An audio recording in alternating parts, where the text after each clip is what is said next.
各位朋友，一代人有一代人的上甘岭，先辈未曾低下头，我辈岂能弯下腰。93阅兵之后，我当时对国际形势的判断，我说这是一次中国对世界的集体亮剑。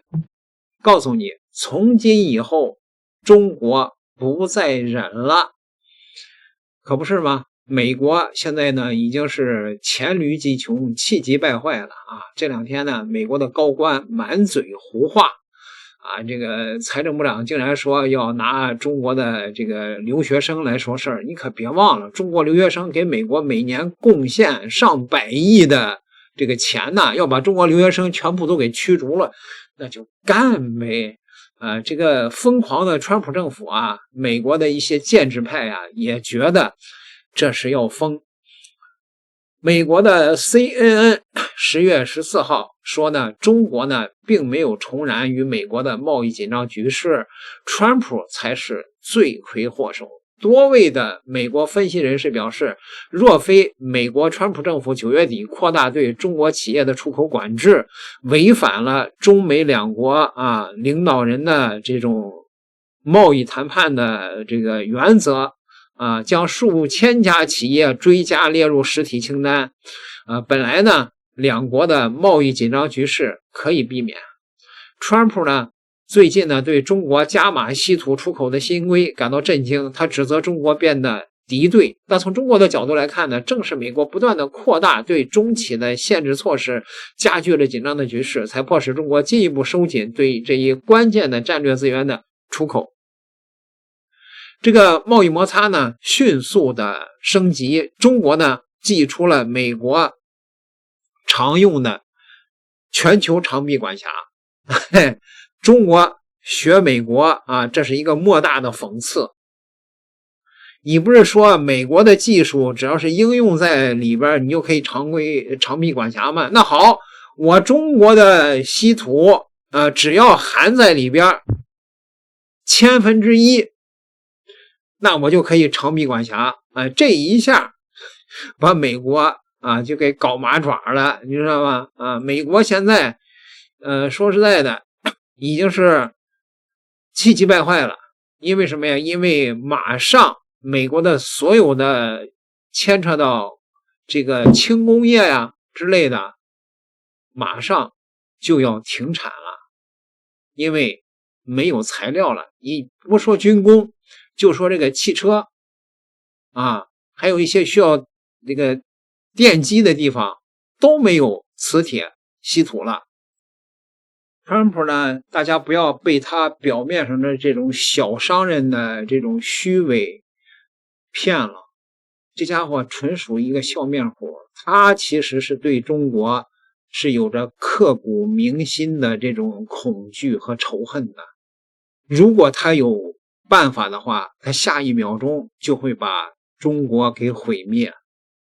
所以千万不要被他这个外表给骗了天天说什么我跟习主席的关系好，中国也不上当，是吧？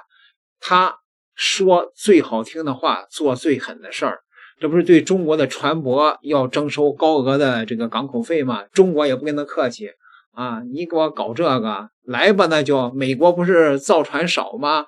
你只要是有美国的资本，你金融行吗？你只要是有资本在里边，我就给你穿越制裁，全球也是长臂管辖。美国的船舶也得收停靠费，而且对等的收这一下呢，把美国的这些这个船舶企业也给搞傻了，这些资本都给搞傻了来吧所以美国的股市现在是虚火旺盛咱们就瞧着吧，那谁最先熬不住呢？那肯定是美国熬不住所以金灿荣教授也写了一篇文章，说这就是中美的上甘岭时刻，就决战吧中美博弈进入了上甘岭时间。昨天是上甘岭战役正式打响的纪念日金灿荣教授说，解放军新闻传播中心的军政评工作室当天发表了题为一切强权和霸凌我们从来都不怕，因为我们从未忘记那场战役的文章，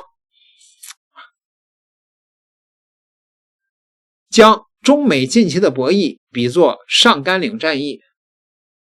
我认为这个比喻十分精妙。在上甘岭的战役中，美方曾经试图以武力逼迫中方让步。这场战役虽属局部战役，但中美双方均投入了大量的兵力，产生了深远的战略影响。最终美方不得不放弃强硬的立场，重新回到谈判桌前。当下的局势也是如此。川普近期将各类的威胁手段悉数的摆出，中方的态度同样强硬，中美博弈已经进入了较为吃紧的阶段。在此前的7年多的时间里边，始终是美攻我守，而美国采取全面进攻的态势。但由于中国成功的顶住了美国的压力，到川普的第2任期，中国已经调整对美的博弈策略，从过去的以耐心和克制换取战略空间，转向以实力重塑平衡。包括我在内的部分国内学者认为，中美博弈已经进入了战略相持阶段，但美方目前仍认为自身对中国保有明显的优势，因此即便是中国多次发出警告，他们依旧是置若罔闻，持续出台对华的限制政策。如果以解放战争为比喻，今年之前美方对中方采取全面进攻，进入今年美方转入重点进攻阶段。如果重点进攻仍无法达成目标，下一步可能会转向全面防御。如果全面防御亦难以为继，最终将陷入重点防御。从中国的视角来看，并非挑事方，后续中美博弈的走向很大程度上取决于美国的态度。中方的策略是对等博弈，美方如果挑衅，中方必定反击；美方如果后撤，中方也对等后撤。如果美方的挑衅措施仍在实施，中方的反制措施就绝不会撤销。美方近期对中方的反制措施感到意外，甚至有些气急败坏，各种喊话层出不穷，但目前来看，他们仍停留在口头咋呼的阶段，期待中国妥协让步。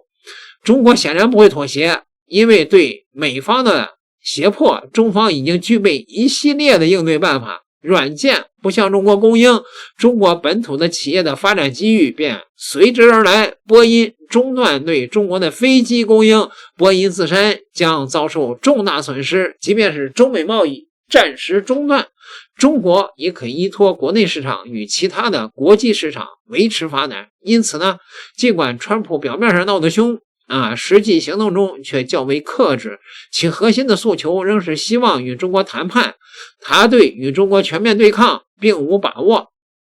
后续的局势可重点关注2个节点，一个是韩国庆州的 APEC 峰会期间，中美元首能否实现会面，如果能会面，意味着双方的关系缓和的可能性较大。二是如果2国元首实现会面，能否达成具体的成果，如果能达成成果，本轮的博弈才能暂告段落。季灿荣教授是这么判断的。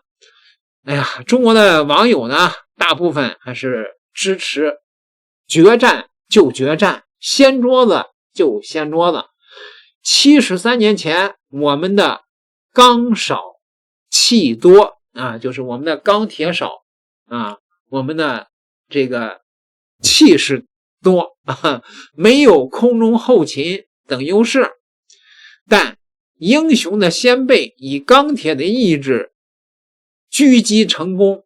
如今我们钢多气多，93阅兵，壮我军威，长我志气，周边3000公里之内，我们是王者，谁敢来呀？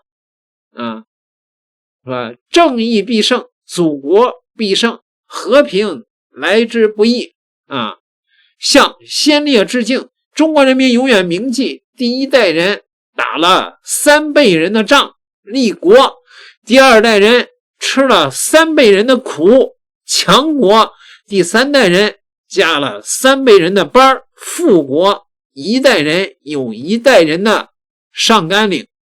先辈们不跪，我辈亦坚决不跪。来吧，点个订阅，咱们下期再聊。